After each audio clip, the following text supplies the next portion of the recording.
अमर करूं सतलोक पठाऊं, ताते बंदी छोड़ कहाऊं। कर्म बंधनों से मुक्ति मिलने पर प्राणी मोक्ष को प्राप्त करता है। परमेश्वर कबीर जी की सत्य साधना से सर्व पाप कर्म नष्ट हो जाते हैं।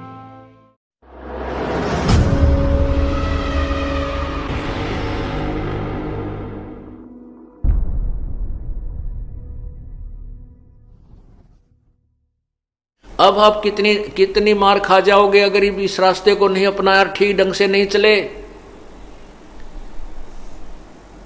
अब जैसे आपको बताया कि पिछले किसी कलयुग में वो जो पार नहीं हुए वो फिर जो है अब तक मनुष्य जन्म भी बेशक प्राप्त हो रहा पर ब्रह्म मट्टी तक खूब हो रही है। ये क्या जीवन है? इस जीवन मनुष्य का यहाँ पर कोई जीवन नहीं है। बुरा हाल, कभी कैंसर होगी, कभी किसी कारण से मर गया, कभी कोई आपत्ति है, कभी किसी की चीज की टेंशन है, और यहाँ कोई जीव सुखी नहीं। तो इसलिए आपको ये सब ज्ञान बता करके कहाँ लाना चाहता ये दास कि इस काम न बढ़ाओ मत, इसको फिनिश करो, इसको समाप्त करो। क्या बताते हैं? समझा है तो सिर धर पाओ, बोर नहीं रे ऐसा दाव। और फिर कहते ये बातें कहन सुन की नहीं भाई, कर पाड़ने की है।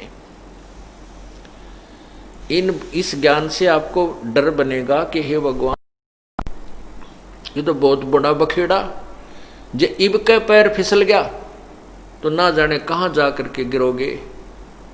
फिर पता नहीं कौन से युग में सूत बैठे, ना कोई अवसर मिले, अब संत आवे ना आवे।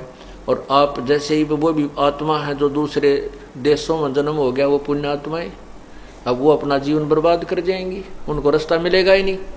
फिर कभी मनुष्य जन्म होगा और इधर आसपास हो गया और परमात्मा रजा कर देंगे। अब तो वैसे परमात्मा ने लिखा है कि पूरे विश्व में ये परमात्मा का ज्ञान फैलेगा।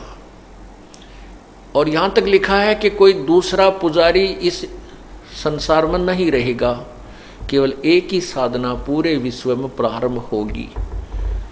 और वो समय अभी है, ये 2 वर्ष में होगी, 4 वर्ष में होगी, 5 वर्ष में, या कितने दिन में इस पुण्यात्मा को ये ज्ञान रास्ता मिलेगा, वो प्रभु की कृपा होगी। पर एक बार पूरी पृथ्वी पर ये तत्व ज्ञान प्रारंभ होगा और सतयुग जैसा एक माहौल बनेगा। अब कोई जीवन रह रहा है, भाई बहन का प्यार नहीं, बाप बेटे का कोई नाता रह रहा नहीं। कहते माया माया दिखाई देती है, सब कुछ जो है ना, इज्जत का भी कोई नहीं रहा, बड़े छोटे की नहीं रही है, और केवल एक माया जोड़न की दौड़ लग रही है। और जब हमें तत्व ज्ञान हो जाएगा फिर माया नहीं हम चाहेंगे, हम माया नहीं चाहेंगे, परमात्मा चाहेंगे। और फिर हम जो साधना हम कर रहे हैं, माया अपा आवेगी। अब देखो राजा होता है, राजा भी जब दुखी हो जाता है, उसके कोई ना कोई आपत्तियां आ रही हैं, कोई घर में दुख है, तो वो भी परमात्मा से आशा करता है, संतों के पास जाता है, उनसे अपने जंतर मंतर अनुष्ठान कोई विधि पूछता है, मेरे राज्य में सुख हो, मेरे घर में सुख हो, ऐसे कोई वर्षा हो।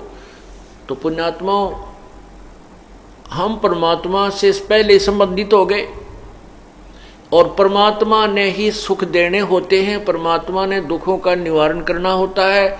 और पूर्ण परमात्मा से संबंधित हो जाने के बाद हमारे भाग्य में भी ना हो तो भी वो देता है। तो आपका जो संबंध उस पूर्ण परमात्मा से हो चुका है।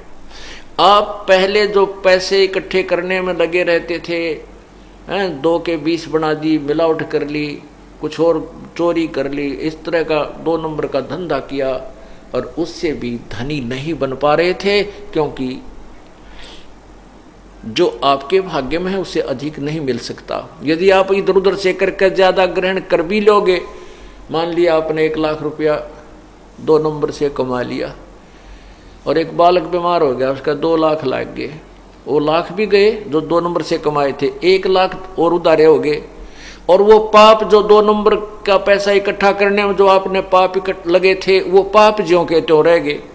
पैसा नहीं रहा, वो पाप ज्यों के त्यों रह गए, वो ही भोगने पड़ेंगे।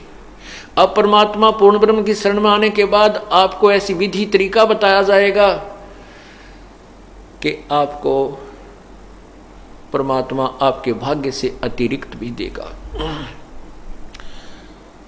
उस परमात्मा के पास पूरी शक्ति है, वो अपने कोटे से भी आपको सुख देगा, संतान देगा, जो भी चाहोगे।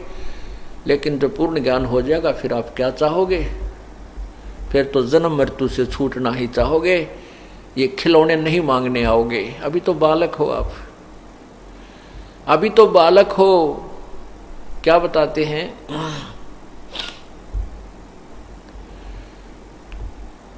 कि यहां से चलने की तैयारी कीजिए, ये तो असंख्य जन्म हो गया आपने इसी प्रकार चक्कर लगाते आने।